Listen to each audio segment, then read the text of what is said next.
Bismillahirrahmanirrahim. Nasta'in. Sinalogor dina liang jarum ulah sur ti buana juita malam. Tadi sempat di awal episode pertama dinukilkan apa sih yang menyebabkan longgar atau logor dina lubang jarum yang notabene kita tahu sendiri sangat kecil sempit gitu. Terus apa yang menyebabkan kesempitan walau dunia sangat luas? Sebaliknya kan begitu. Ulah serak di buana luas. Nah, ini dikisahkan dari Hotarot atau disebut juga lintasan dalam kolbu. Teman saya nih, guru saya juga Kang Asep Herul Gani, di suatu tempat di Garut, kampung beliau menuliskan di dalam Facebooknya bahwa saat terketuk kolbunya untuk bertanya, ingin tahu kenapa pengersa guru almarhum mencantumkan di dalam tanbih ulah serak di buana, ya, kudu logor dina liang jarum ulah serak di buana. Dia berpikir cari-cari jawaban sambil melirik Gunung Galunggung di sebelah selatan kota Garut. Tiba-tiba plek, ilham hinggap dalam pikiran Kang Asep. Galunggung? Kok Galunggung? Katanya. Setelah dia reka-reka, oh, Galunggung itu asal kata dari Galuh Agung. Galunggung itu asal kata dari Galuh Agung. Galuh itu artinya adalah mulia kalau dalam bahasa kitanya Indonesia. Bahasa Sundanya Galuh.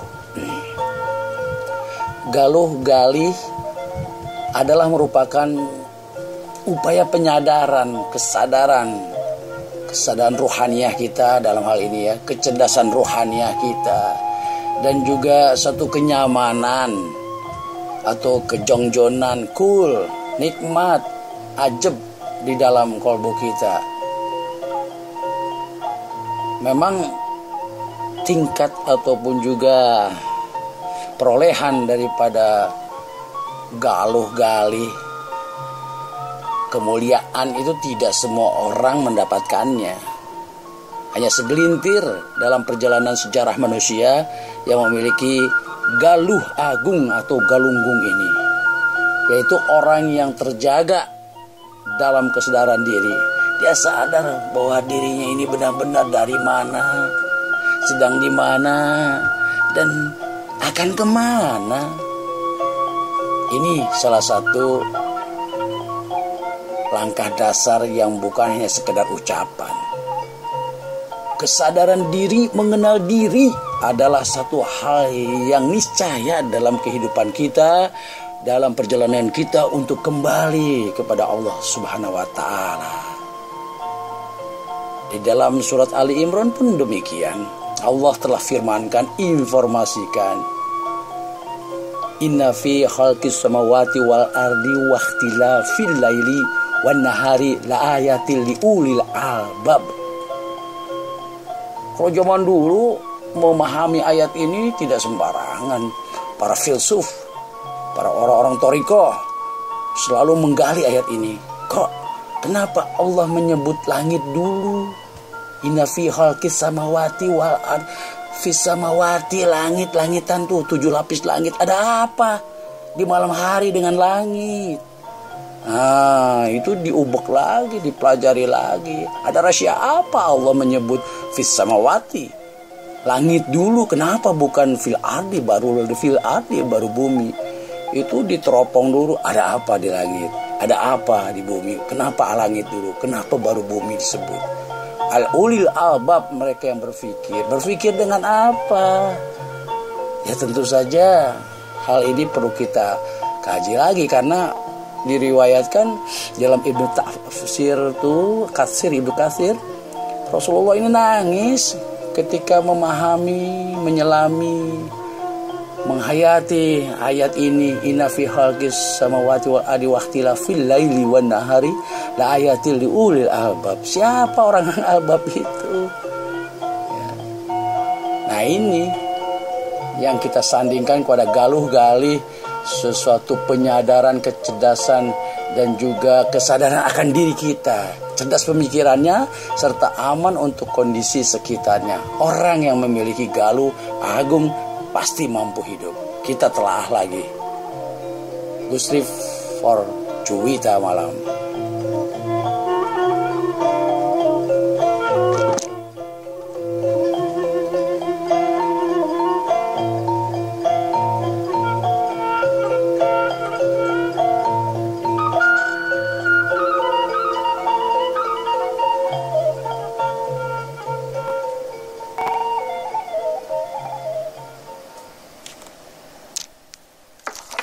Bismillah, mantap deh.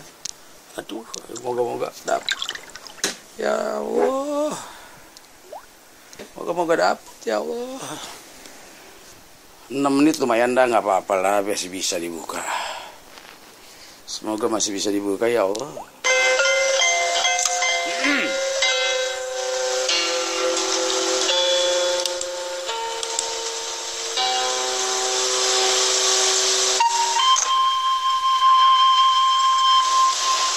Bismillahirrahmanirrahim. Nasta'in. Sinalogor dina liang jarum ulah sur di buana. Juwita malam. Tadi sempat di awal episode pertama dinukilkan apa sih yang menyebabkan longgar atau logor dina lubang jarum yang notabene kita tahu sendiri sangat kecil sempit gitu. Terus apa yang menyebabkan kesempitan walau dunia sangat luas? Sebaliknya kan begitu. Ulah serak di buana luas. Nah, ini dikisahkan dari Hotarot atau disebut juga lintasan dalam kolbu. Teman saya nih, guru saya juga Kang Asep Herul Gani, di suatu tempat di Garut, kampung beliau menuliskan di dalam Facebooknya bahwa saat terketuk kolbunya untuk bertanya, ingin tahu kenapa pengarsa guru almarhum mencantumkan di dalam tanbih ulah serak di buana, ya, kudu logor dina liang jarum ulah serak di buana. Dia berpikir cari-cari jawaban sambil melirik Gunung Galunggung di sebelah selatan kota Garut. Tiba-tiba ilham hinggap dalam pikiran Kang Asep. Galunggung? Kok Galunggung? Setelah dia reka-reka, oh, Galunggung itu asal kata dari Galuh Agung. Galunggung itu asal kata dari Galuh Agung. Galuh itu artinya adalah mulia kalau dalam bahasa kitanya Indonesia. Bahasa Sundanya Galuh. Galuh galih adalah merupakan upaya penyadaran, kesadaran rohaniah kita dalam hal ini ya, kecerdasan rohaniah kita, dan juga satu kenyamanan atau kejongjonan, cool, nikmat, ajeb di dalam kolbu kita. Memang tingkat ataupun juga perolehan daripada galuh galih kemuliaan itu tidak semua orang mendapatkannya. Hanya segelintir dalam perjalanan sejarah manusia yang memiliki galuh agung atau galunggung ini, yaitu orang yang terjaga dalam kesadaran diri. Dia sadar bahwa dirinya ini benar-benar dari mana, sedang di mana, dan akan kemana. Ini salah satu langkah dasar yang bukan hanya sekedar ucapan. kesadaran diri, mengenal diri adalah satu hal yang niscaya dalam kehidupan kita, dalam perjalanan kita untuk kembali kepada Allah Subhanahu wa Ta'ala. Di dalam surat Ali Imran pun demikian. Allah telah firmankan, informasikan, inna fi khalqis samawati wal ardi wa ikhtilafil laili wan nahari la ayatil liulil albab. Kalau zaman dulu memahami ayat ini tidak sembarangan. Para filsuf, para orang-orang thariqah selalu menggali ayat ini. Kok kenapa Allah menyebut langit dulu? Inna fi khalqis samawati wal ard. Fis samawati, langit-langitan tuh, 7 lapis langit. Ada apa di malam hari dengan langit? Nah, itu diubek lagi, dipelajari lagi. Ada rahasia apa Allah menyebut fis samawati? Langit dulu, kenapa bukan fil ardi baru bumi? Itu diteropong dulu, ada apa di langit? Ada apa di bumi? Kenapa langit dulu? Kenapa baru bumi disebut? Al-ulil albab, mereka yang berpikir dengan apa? Ya tentu saja hal ini perlu kita kaji lagi, karena diriwayatkan dalam Ibnu Tafsir Ibnu Katsir, Rasulullah ini nangis ketika memahami, menyelami, menghayati ayat ini. Inna fi khalqis samawati wal ardi wa ikhtilafil laili wan nahari la ayatil liulil albab. Siapa orang albab?